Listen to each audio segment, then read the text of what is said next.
আমাদের সকলকে মৌখিক যোগাযোগ শেখানো হয়েছে, আমাদের সকলকে শারীরিক ভাষা শেখানো হয়েছে, এবং আমরা ভেবেছিলাম যে এটি একটি বার্তা প্রেরণের উপায় যা আমি কাউকে বলতে চাই।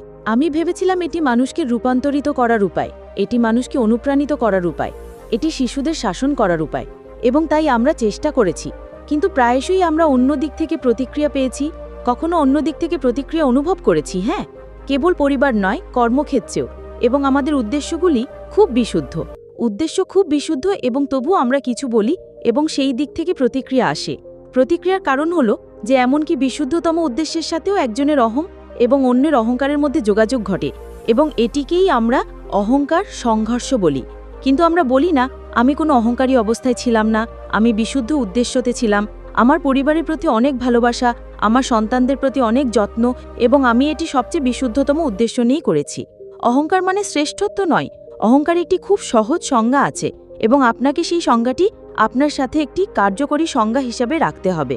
সর্বদা বাড়িতে কাজের অধীনে সর্বত্র অহংকার হলো নিজের ভুল চিত্রের প্রতি আসক্তি। শুধু সংজ্ঞাটি লিখুন, তারপর আমরা এটি নিয়ে কাজ করব।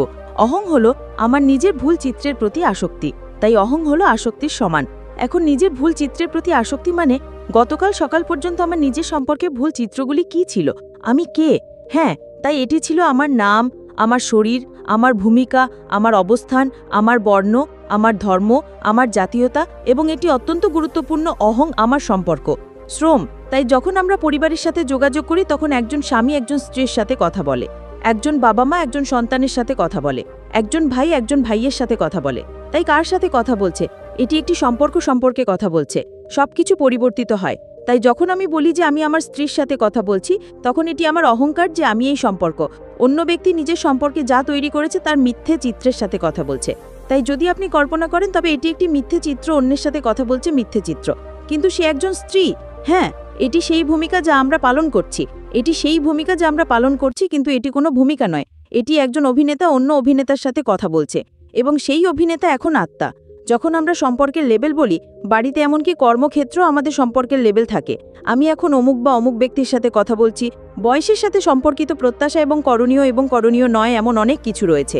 তাই স্বামীর একজন হওয়া উচিত, 2, 3, 4, 5 জন অন্য একজন হওয়া উচিত, 2, 3, 4, 5 জন সন্তান আরেকটি হবে, 1, 2, 3, 4 আমাদের সেই আদর্শ আচরণবিধি আছে।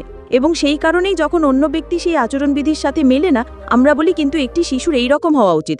তখন শিশুটি আপনার দিকে ফিরে বলে যে একজন পিতামাতারও এই রকম হওয়া উচিত। আপনি কি ঈশ্বরের আচরণবিধি অনুসরণ করছেন? আচরণ মানে করণীয় এবং বর্জনীয়। হওয়া উচিত এই রকম হওয়া উচিত, এই রকম হওয়া উচিত, যা ঠিক এই রকম হওয়া উচিত, কিন্তু তারা কোনো ভূমিকা নয়, তারা সেই ভূমিকা পালনকারী একটি আত্মা। তাই একটি ভূমিকা এবং একটি আত্মার ভূমিকা পালনের মধ্যে পার্থক্য কি হবে?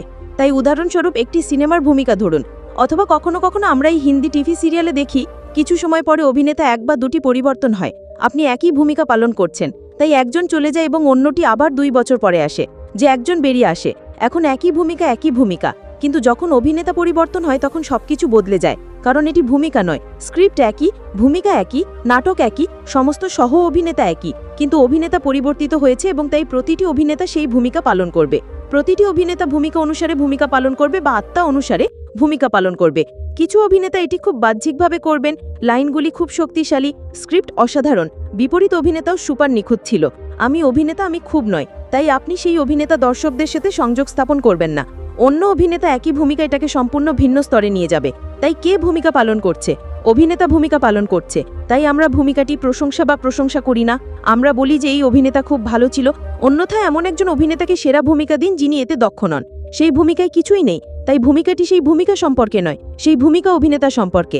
তাই এই সমস্ত অবস্থান সম্পর্ক সম্পর্কে নয়, এটি সম্পর্কের বিষয় নয়, এটি সেই আত্মা সেই সম্পর্ক পালন করার বিষয়। তাই এখন 4 বা 5 জনের একটি পরিবারের কল্পনা করুন, এটি একটি নাটক। এই সমস্ত ভূমিকা এবং এই 4 জন অভিনেতা সেই ভূমিকা পালন করছেন। তাই নাটকে কেউ একজন ডাক্তারের ভূমিকায় অভিনয় করলে আমি বলতে পারি যে একজন ডাক্তারের সহানুভূতিশীল হওয়া উচিত। হ্যাঁ, এই 5টি মূল্যবোধ আছে, কিন্তু ডাক্তারের ভূমিকায় আত্মাকে।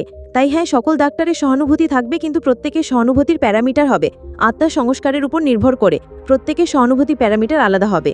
তাই সোমবার থেকে যখন আমরা ফিরে আসব তখন যা পরিবর্তিত হবে তা হলো আমরা কিভাবে সকলকে দেখব। আগে চেতনার চেহারা মানে আমার চেতনা কি, এটা অমুকের মতো আচরণ করা উচিত, এবং যদি আমার প্রত্যাশা পূরণ না হয় তবে অন্য ব্যক্তি বলেছিল তুমিও আমার প্রত্যাশা পূরণ করছো না, এবং তারপর আমরা বললাম আসুন এটি নিয়ে কথা বলি, এবং তখন যখন আমরা কথা বললাম তখন আমরা বুঝতে পারলাম যে আমরা মোটেও প্রত্যাশা পূরণ করছি না। যখন আমরা কথা বলছি না তখনও কম ছিল। আমরা ভাবি চলুন 5 মিনিট কথা বলি, এবং 5 মিনিট কতক্ষণ যায় এবং প্রায়শই এটি কথোপকথনের আগের থেকে খারাপ হয়ে যায়। কারণ আমরা কেবল আমাদের টেনে কেন এটি হারমোনিতে পৌঁছচ্ছে না? কারণ আবার এটি একটি সম্পর্কের সাথে কথা বলা, একটি মিথ্যে চিত্র সম্পর্কে কথা বলা। সেই চিত্র থেকে আমার সম্পর্কে একটি চিত্র তৈরি করে এবং সেইভাবে আচরণ করা। যেটা একটু জটিল ছিল এটি ছেড়ে দিন, এটিকে মূল একের সাথে রেখে দিন। আমার একটি ভুল চিত্রের প্রতি অহঙ্গের সংযোগ, এবং এখন থেকে যোগাযোগটি আত্মা হতে চলেছে। আমি আত্মা অন্য আত্মার সাথে কথা বলছি। এখন যখন আমি বুঝতে পারি যে আত্মা অন্য আত্মার সাথে কথা বলছে, আমি এটিও বুঝতে পারি যে আত্মা প্রচুর সূর্যের দাগ বহন করছে। তাই আমি আস্তে আস্তে সেই ব্যক্তিকে একটি নির্দিষ্টভাবে বোঝার আশা থেকে সরে যেতে শুরু করি, যে এই আত্মা কি দিয়ে যেতে পারে তারপর বুঝতে পারার জন্য যে তারা আজ যা হচ্ছে। তাই এটি সহানুভূতি, এটি সমবেদনা, অন্যদের ব্যথা বোঝা। যেমন একজন ডাক্তার, সহানুভূতি মানে একজন ডাক্তার রোগীর ব্যথা বোঝেন, এবং রোগী চিৎকার করবে এবং ডাক্তার বলবে কিছু মনে করো না, আমি বুঝতে পারছি তুমি কি দিয়ে যাচ্ছ। কারণ ডাক্তার রোগীর অসুস্থতা জানে, আমরা সেই ব্যক্তির অসুস্থতা জানি না। আমরা বলি সে কেন এত চিৎকার করছে, কিন্তু যার জ্ঞান আছে যে এটিই রোগ এবং তাই এই ব্যথা হবে, তারা রোগীর চিৎকার করার সময় প্রতিক্রিয়া দেখে না, তারা কেবল হাত ধরে বলে এটি হলো করোনা, প্রশ্ন করছে না অন্য ব্যক্তির ব্যথা। অন্য ব্যক্তির ব্যথা বোঝা, অন্য ব্যক্তির ব্যথা অনুভব না করা এবং ব্যক্তির প্রতি আপনার যত্ন এবং সহানুভূতি প্রকাশ করা। এটি শারীরিক নিরাময় কি মানসিক নিরাময় কি একইভাবে ঘটতে পারে? হ্যাঁ, নিশ্চিত নয় যে আমরা তাদের নিরাময় করব নাকি তারা আমাদের নিরাময় করবে। তোমাদের দুজনের মধ্যে কতজন এখানে এসেছো? হাত বাড়িয়ে দাও। সকল দম্পতি যারা, বেশ কয়েকজন। তাই আমরা কি বেছে নেব? তারা আমাদের নিরাময় করবে তাই আমরা তাদের নিরাময় করব? হ্যাঁ জি। লাইনটি কি ছিল? আমি তোমাকে নিরাময় করব অথবা তুমি আমাকে নিরাময় করবে। কিন্তু আমি কখনো তোমাকে সেই বিকল্প দেইনি। কেবল দুটি বিকল্প ছিল, আমি তোমাকে নিরাময় করব অথবা তুমি আমাকে নিরাময় করবে। সম্পর্কের ক্ষেত্রে ব্যবসায়িক মডেলে প্রবেশ করো না, মোটেও ন্যায্য নয়। আসুন আমরা সেখানে ব্যবসা চালিয়ে যাই। আমাদের এইভাবে কথা বলা উচিত, আমি এটা করেছি, তুমি কি করেছো। কিন্তু চুক্তিতে এটি এইভাবে লেখা ছিল, তুমি সাক্ষাৎ করনি, মিনিট পর্যন্ত আলোচনা করা হয়েছে, শেষ টাকা পর্যন্ত বিস্তারিত আলোচনা করা হয়েছে। কারণ এটি ব্যবসা, পরিবার নয়। ব্যবসায়িক সম্পর্ক নয়, ব্যবসায়িক বন্ধু নয়, ব্যবসা নয়। আমরা কেন সেখানে এইভাবে কথা বলি? আমি তোমার জন্য এত কিছু করেছি, তুমি কি জন্য করেছো? গতবার যখন আমি তোমার জন্য সেখানে গেছিলাম তখন কি আমি তোমার জন্য যেতে পারবো না? এবার তুমি কি আমার জন্য বিদেশে এখানে যেতে পারো না? তুমি সেই সম্পর্কে আছো কারণ তুমি অন্য ব্যক্তিকে ভালোবাসো, হ্যাঁ বা না? নিশ্চিত। তুমি সেই সম্পর্কে আছো কারণ তুমি লভ ভালোবাসো, নাকি তুমি সেই সম্পর্কে আছো কারণ তুমি সেই ব্যক্তির কাছ থেকে ভালোবাসা চাও? নীরবতা তানিয়া, তুমি কি সেই ব্যক্তিকে ভালোবাসো বলেই সম্পর্কে আছো, নাকি তুমি সেই সম্পর্কে আছো কারণ তুমি যার কাছ থেকে ভালোবাসা চাও তুমি ভালোবাসা চাও না? ঠিক আছে, খুব স্পষ্ট করে বলা যাক, আজ সব ঠিক হয়ে যাবে। হ্যাঁ জি না, আমরা নিশ্চিত নয় যে এটি স্বয়ংক্রিয়ভাবে প্রতিদান করবে। কেন? আমাকে স্পষ্ট করে বলতে দাও, এটা নিয়ে চিন্তা করো না, আমরা আবার থাকবো। শুধু স্পষ্ট করে বলা যাক, আমি এই সম্পর্কে আছি, এটা বন্ধু হোক, বাচ্চা হোক, স্বামী স্ত্রী হোক, যে কোনো সম্পর্ক, আমি এই ব্যক্তির সাথে আছি কারণ আমি এই ব্যক্তিকে ভালোবাসি। যেদিন তুমি ভালোবাসো না, সেই ব্যক্তি তোমাকে ভালোবাসলেও চলে যাও, সেখানে থাকার মানে কি? আমি তাদের ভালোবাসি না। হ্যাঁ জি, ভালোবাসা দ্বিমুখী জিনিস। দ্বিমুখী জিনিসের ডিফল্টভাবে এর মানে কি? দেখুন, ভালোবাসা কি আমাদের বুঝতে হবে। ভালোবাসা মানে আমার থেকে বিকিরিত হওয়া সর্বোচ্চ কম্পন এনার্জি, এটাই ভালোবাসা। এটি আত্মার মূল প্রকৃতি। ভালোবাসা, শ্রেষ্ঠত্ব, শান্তি চালিত ভালোবাসা, এগুলি সর্বোচ্চ কম্পন এনার্জি। এখন অন্য আত্মা এখন ব্যথায় আছে। যে কোনো ব্যথা হতে পারে, উদ্বেগ হতে পারে, নিরাপত্তাহীনতা হতে পারে, প্রত্যাখ্যান হতে পারে, যে কোনো ধরনের ব্যথা।